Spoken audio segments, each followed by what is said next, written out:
నమస్కారం ఎస్‌ఛానల్ న్యూస్ కి స్వాగతం. ఈనాటి వార్తా విశేషాలు. మోందా తుఫాన్ ప్రభావంతో ఖమ్మం జిల్లా వ్యాప్తంగా భారీ వర్షం కురుస్తోంది. ఈ నేపథ్యంలో వాగులు వంకలు పొంగిపొర్లుతూ ఉన్నాయి. లోతట్టు ప్రాంతాల్లో వర్షపు నీరు భారీగా చేరింది. ఖమ్మం పాత బస్ స్టేషన్ పరిసర ప్రాంతాలు చెరువును తలపించేలా మారింది. మోకాల లోతు నీరు నిలిచిపోవడంతో ప్రయాణికులు వాహనదారులు తీవ్ర ఇబ్బందులు పడుతున్నారు. కొనిచెర్ల మండలం అంజనాపురం సమీపంలో నిమ్మవాగు రోడ్డుపై ఉధృతంగా ప్రవహిస్తోంది. అక్కడి నుంచి ప్రయాణిస్తున్న డీసీఎం వ్యాన్ వరదలో కొట్టుకుపోయింది. డ్రైవర్ కూడా గల్లంతయ్యాడు. నగరంలోని బైపాస్ రోడ్లో వరద నీరు భారీగా నిలిచిపోయింది. అనేక ప్రాంతాలకు వరద నీరు చేరింది. మరొక వైపు భారీ వర్షాలతో అప్రమత్తంగా ఉండాలని మంత్రులు పొంగులేటి, తుమ్మల నాగేశ్వరరావు అధికారుల్ని ఆదేశించారు.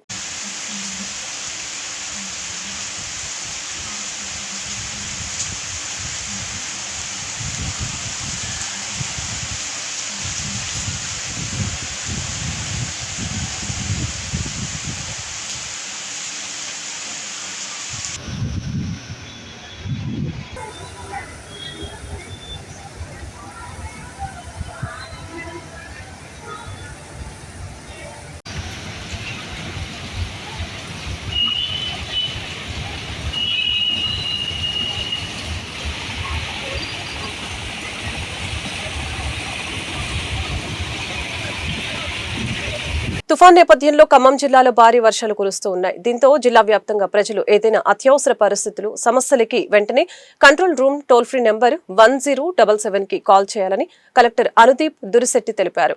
వాతావరణ శాఖ సూచనల ప్రకారం బంగాళాఖాతంలో ఏర్పడిన మోందా తుఫాను కారణంగా జిల్లాలో అక్టోబర్ 29, 30 తేదీలలో భారీ వర్షాలు కురిసే అవకాశం ఉందని అన్నారు.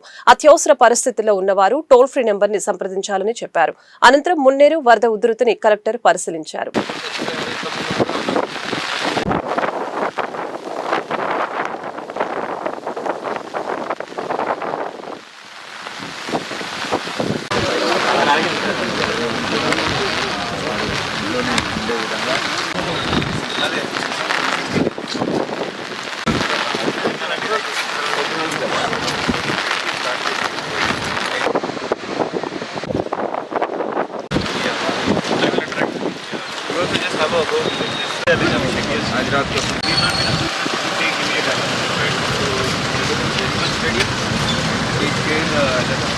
By this time tomorrow it will be normal.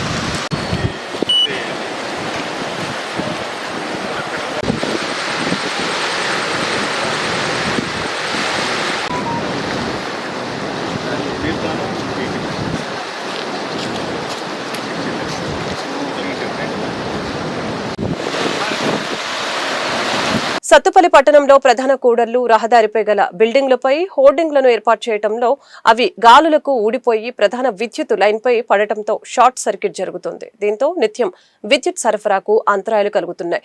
బహిరంగ ప్రకటన కోసం ఏర్పాటు చేసిన హోర్డింగ్ ఫ్రేములు, కట్టిన ఫ్లెక్సీలు గాలులకు విడిపోయి కరెంటు లైన్పై పడుతూ ఉన్నాయి.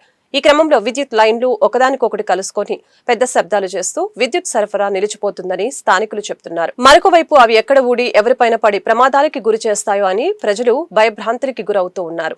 ఇప్పటికైనా సంబంధిత అధికారులు చర్యలు తీసుకొని ఇలాంటి ఘటనలు పునరావృతం కాకుండా చూడాలని స్థానికులు కోరుతున్నారు.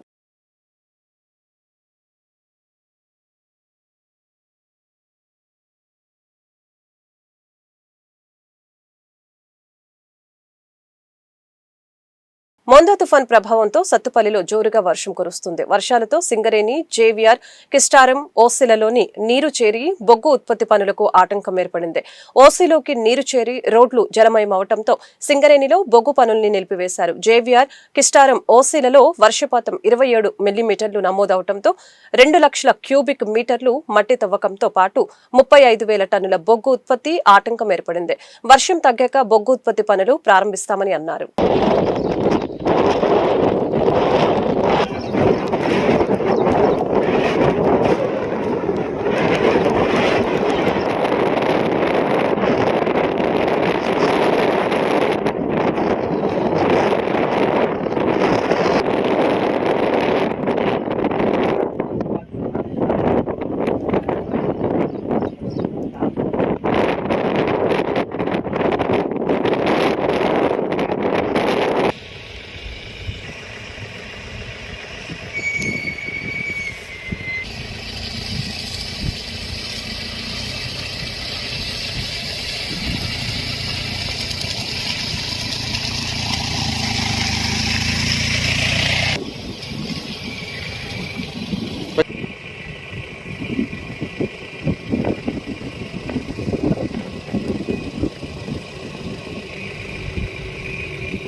ఈ వార్తలు ఇంతటితో సమాప్తం. ప్రకబిల్టన మళ్ళీ కలుగుతాం. నమస్కారం.